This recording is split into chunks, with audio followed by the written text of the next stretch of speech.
Okay, picking up where I left off, Mental Toughness for Young Athletes by Moses and Troy Horne, Session 2. Mental confidence is inevitable with these exercises. How am I so confident, you ask? I'm confident because I use these exercises myself. Now, I do have my own ups and downs with mental toughness, but these exercises always help me get back to where I'm supposed to be. This book is going to be your mental toughness workout blueprint, and I suggest you use it often. This is not a one-time thing. These exercises have been used by all of the top athletes, including 100% of the sports icons that you know and love. I'm talking about Michael Jordan, Pele, Venus and Serena Williams, Michael Phelps, Kobe Bryant, Missy Franklin, and lots of others. This stuff works. You just have to commit to the journey. Just because the exercises are 5 minutes long doesn't mean that the process will be. Mental toughness is a long process. This is not a get tough quick scheme. It took you years to get where you are. It's going to take some time to move you from where you are to the mentally tough you. Give it that time. Be patient with yourself and the work that you will need to do to make this happen. As the saying goes, Rome was not built in a day. Make sure that you have the support around you that you need. Surround yourself with people who are committed to getting better. If the people around you are not committed to being better, then surround yourself with new people. It's really that serious. For those of you who live in small towns and don't have a lot of people or teams to choose from, surround yourself with your family. Remember, they are the ones who are going to be there through everything anyway. Also, there's a lot of YouTube information out there. Basketball, football, volleyball, baseball, and any other sport you can think of. Watch it to learn more and get better. More on that later. As someone who has been where you are, I can tell you that this mental toughness journey is 1,000% worth everything that you are about to put into it. The mental toughness transition and growth that you are about to see in yourself is going to be awesome. Our results. 2 minutes left in the game. Parents and coaches are all cheering and screaming. I come across half court and sink another three-pointer to put my team comfortably ahead. With that final shot, I achieved my first triple-double. Thanks to those mental toughness exercises, I was able to have a pretty good middle school basketball career. I went to camps like CP3 Middle School Combine, which led me to the CP3 Rising Stars. I also went to John Lucas Camp in Los Angeles, which then led to the John Lucas Elite Invitational in Houston, Texas. I've been to a lot of camps with a lot of ranked kids, and let me tell you that you need to have your mental toughness game on point. Mental toughness is responsible for me being offered a varsity spot as an incoming freshman. Mental toughness made it possible for me to catch the attention of some of the top AAU teams in my state, top high school basketball coaches, even basketball prep school coaches, and even Division I college coaches. All this is happening to a 6'1" incoming high school freshman. Not bad if I do say so myself. Mental toughness is amazing, and it works. This book is your mental toughness map. It will make the long trip seem a little shorter. This book will guide you past all of the wrong turns and needless detours that you might have taken.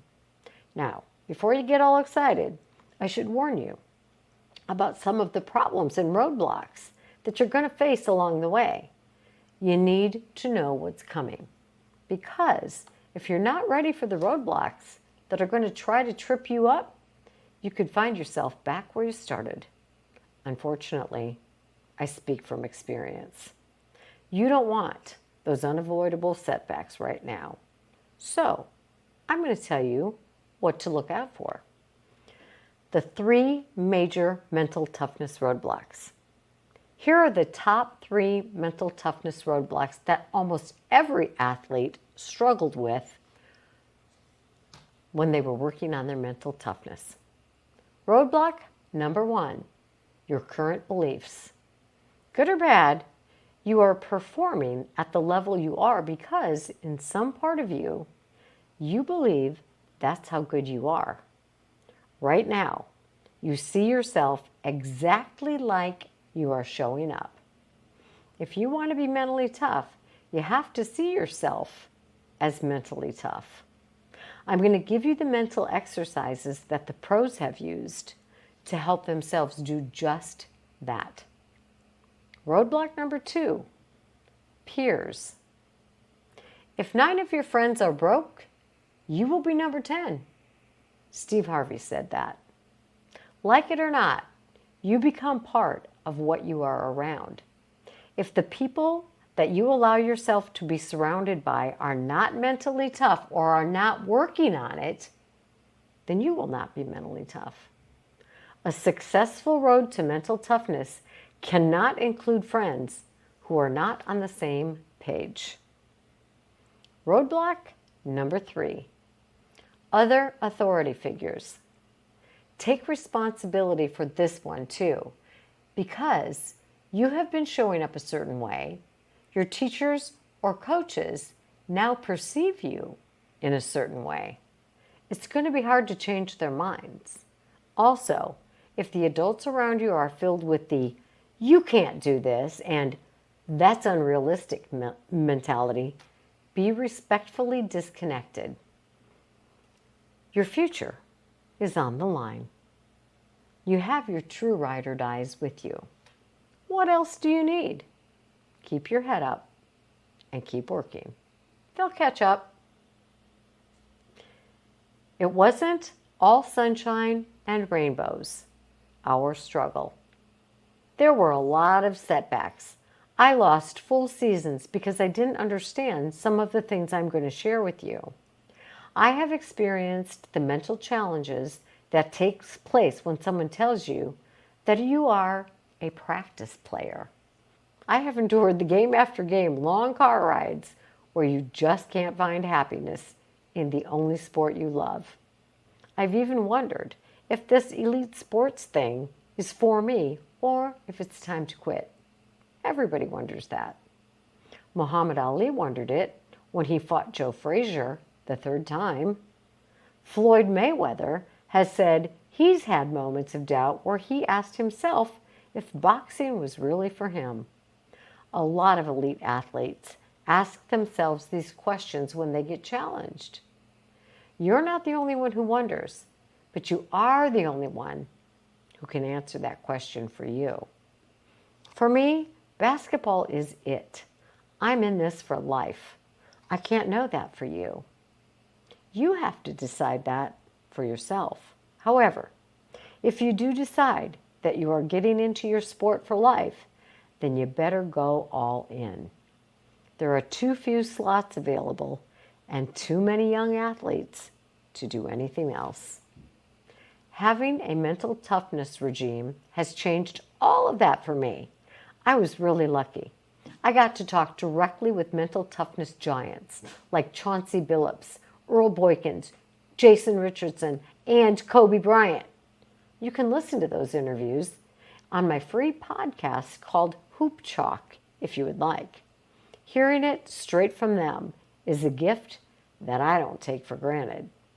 Imagine being able to get the keys to the Mamba mentality straight from the Mamba himself at 13 years old. That was me. Because of that mental training, I know how to conquer performance anxiety when it arises, and I know what work to do whenever I experience mental setbacks. In this book, I'm going to share all of that stuff I learned with you. Finally, before we get into the how-tos, let's take one final moment to help you dispel the myths that come with mental training. That's where I'll start in session 3.